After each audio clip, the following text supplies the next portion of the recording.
باسم الله بأي حقوق تتقدم على حق الدولة في قرارات السلم والحرب.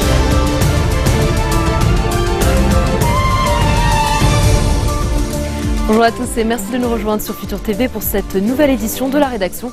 Voici les titres de ce journal. Réunion extraordinaire des cadres du courant du futur sous la présidence de Saad Hariri. L'ancien Premier ministre veut définir une stratégie nationale de lutte contre le terrorisme et soutenir l'État dans son combat contre les extrémistes. L'Égypte appelle à une intervention internationale en Libye et l'adoption d'une résolution du Conseil de sécurité de l'ONU. Le président égyptien estime que la détérioration de la situation dans ce pays menace toute la région.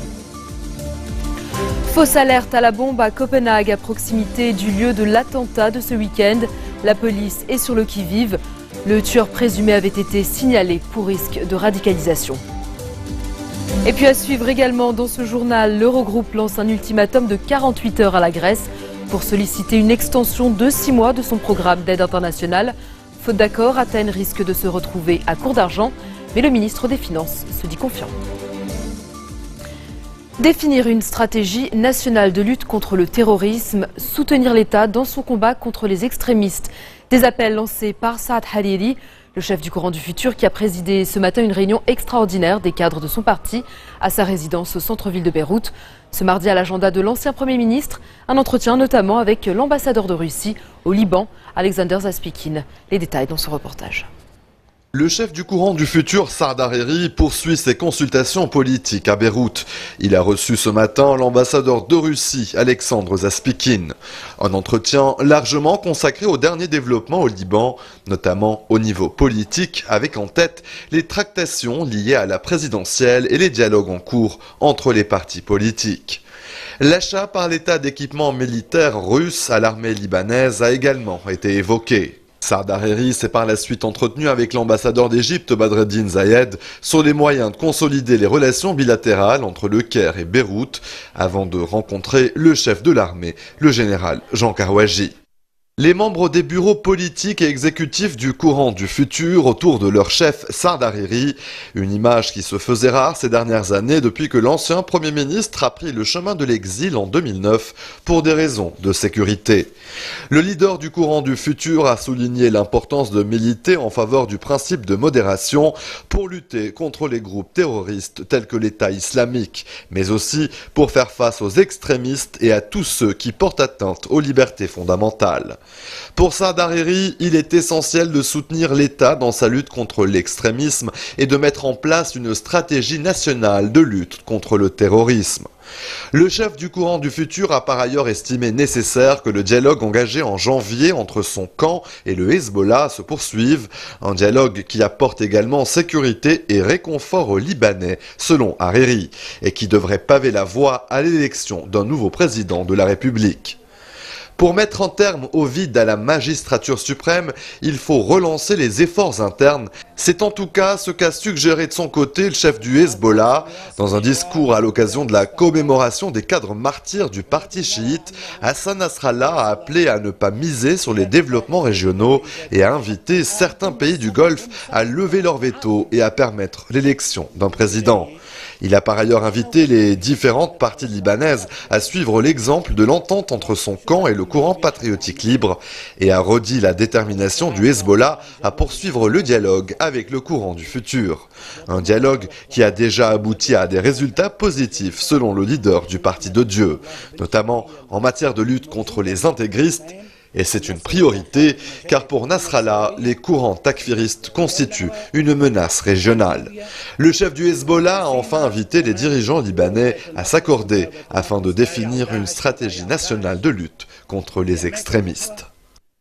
Le ministre de la Justice l'a confirmé, un complot visant à assassiner l'ancien ministre Michel Samaha a été déjoué. Dans des propos au quotidien Liwa, Ashraf Rifi a indiqué avoir reçu des informations d'un haut responsable d'un organe de sécurité, selon lesquelles Samaha serait la cible d'une tentative d'assassinat lors de son transfert à l'hôpital. Aussitôt informé, le ministre de la Justice a contacté son homologue de l'Intérieur, Nohad El Machnouk, ainsi que le procureur général et le procureur militaire. Michel Samaha est incarcéré depuis août 2012, très proche du régime de Damas. Il est accusé d'avoir planifié des attaques terroristes au Liban avec le général syrien Ali Mamlouk et un autre colonel syrien. L'ancien ministre détiendrait des informations dangereuses et d'une grande importance concernant le régime Assad. Son procès a été reporté une seconde fois au 15 juin 2015. Une demande de remise en liberté a par ailleurs été rejetée. L'Égypte a mené un second round de frappes aériennes en Libye contre des positions du groupe État islamique, et ceci en représailles à la décapitation de 21 chrétiens coptes égyptiens par les djihadistes. Le président égyptien a appelé à une résolution du Conseil de sécurité de l'ONU pour autoriser une intervention militaire internationale en Libye. Selon le Raïs, la détérioration de la situation dans ce pays ne menace pas seulement l'Égypte. Abdel Fattah el-Sisi était l'invité exceptionnel d'Europe 1. On l'écoute. Nous considérons tous les Égyptiens comme étant nos enfants, nos frères, et on ne peut pas faire de distinction entre ce qui s'est passé. C'est un crime haïssable contre l'humanité, pas uniquement contre les Égyptiens.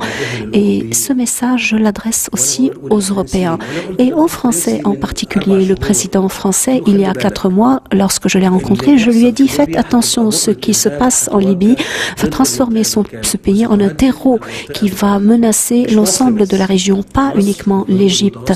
L'Égypte, le bassin méditerranéen et l'Europe, il faut traiter ce problème parce que la mission n'a pas été complétée, n'a pas été achevée par nos amis européens. Nous avons abandonné le peuple libyen, prisonnier de milices extrémistes. Mais qu'est-ce que l'on fait maintenant contre la menace de la Libye ? Très simplement, nous avons besoin de soutenir la légalité et le choix du peuple. Les milices qui veulent participer doivent remettre leurs armes et doivent travailler dans le cadre d'une action civile. Nous avons besoin de rétablir la stabilité et pour cela, il faut désarmer et il faut empêcher l'arrivée des armes dans les mains des extrémistes venant d'autres pays. Président Sisi, est-ce que vous demandez une résolution du Conseil de sécurité des Nations Unies pour qu'il y ait une coalition qui intervienne sur la Libye et que vous ne soyez pas les seuls à y aller? Oui, il n'y a pas d'autre choix. En prenant en compte que le peuple libyen soit d'accord et que le gouvernement libyen soit d'accord et nous appelle pour agir, pour rétablir la stabilité et la sécurité en coopération avec nous. Là, je sens que vous êtes en colère. Vous êtes ému et en même temps en colère, parce qu'il y a vraiment ce danger qui est ressenti ici.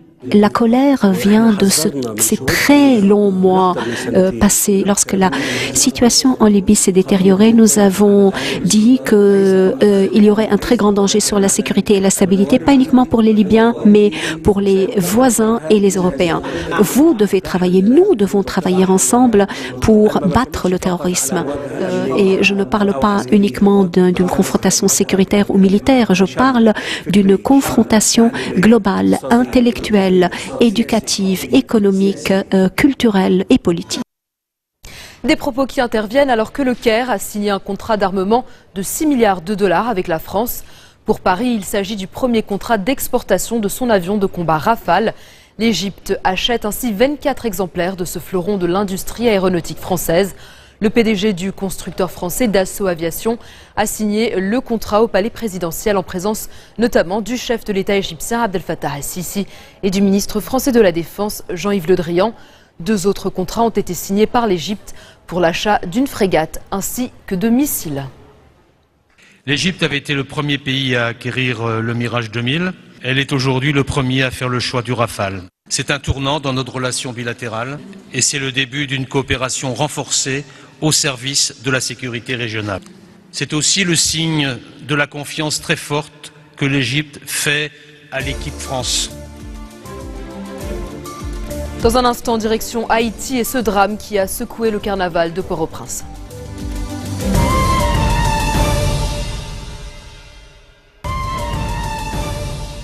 Retour sur le plateau de l'info du 1640. L'Afghanistan frappé par un nouvel attentat.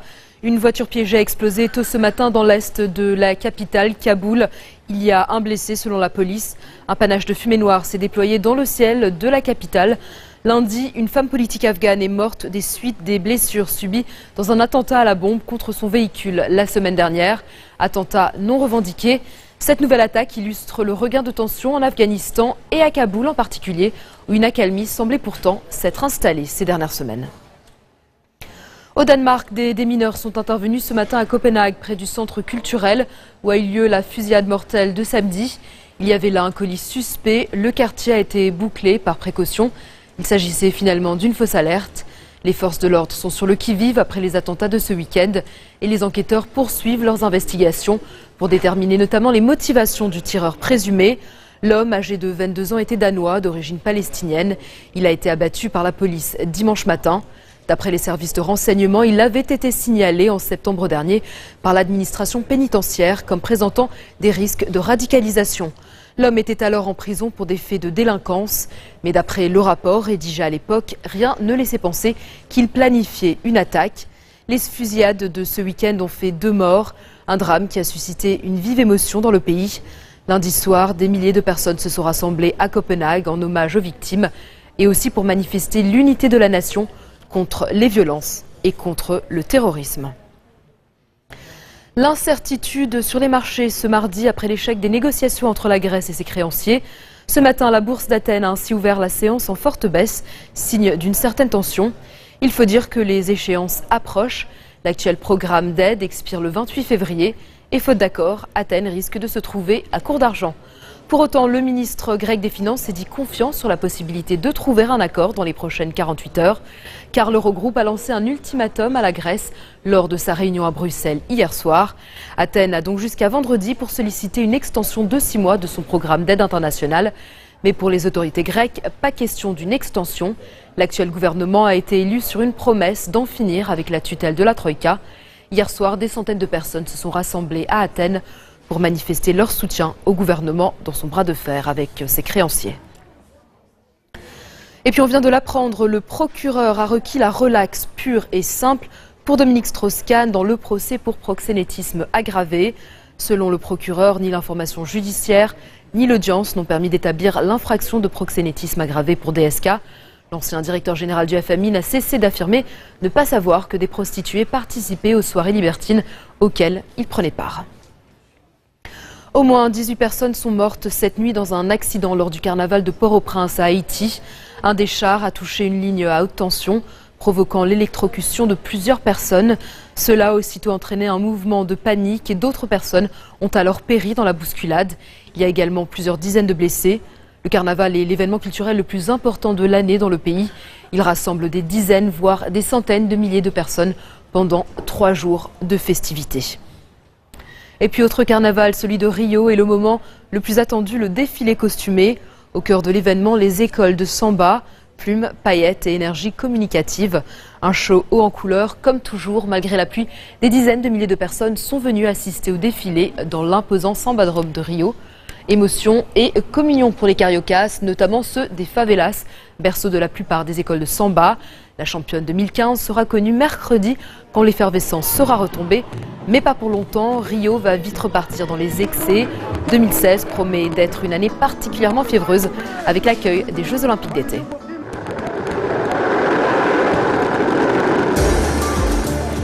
Superbes images depuis Rio, c'est la fin de ce journal. Tout de suite le rappel des titres qui ont marqué l'actualité de cette journée.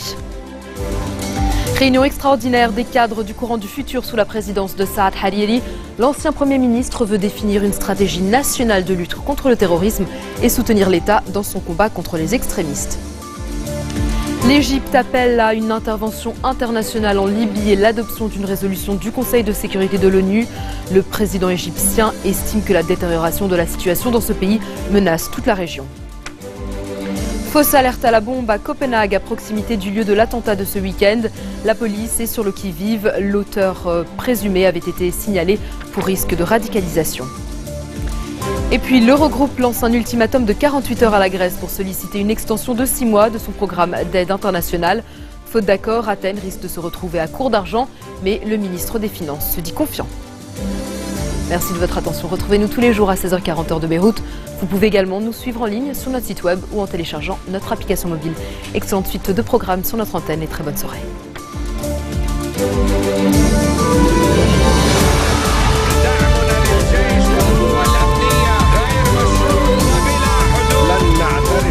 بالله بأي